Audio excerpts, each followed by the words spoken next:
ফিরে এলাম 8 থেকে 10 ঘন্টা পর। এই আইসক্রিমগুলো আমার রেডি।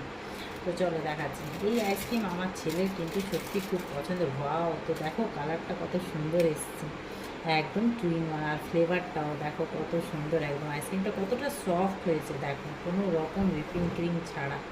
দেখেছো, দেখো কত সুন্দর একদম আইসক্রিমটা, টেক্সচারটা দেখেছো। তো ট্রাই করে তোমরাও দেখতে পারো, কোনো রকম ক্রিম ছাড়া দেখো কত সুন্দরভাবে একদম আইসক্রিমটা রেডি হয়েছে। আর সত্যি বলছি ফ্লেভারটা কিন্তু দারুণ বেরোচ্ছে। এবারে এইটা দেখবো ভ্যানিলাটা। ভ্যানিলাটা একটু মানে ভ্যানিলা, দুটোই ভ্যানিলা বাট এটা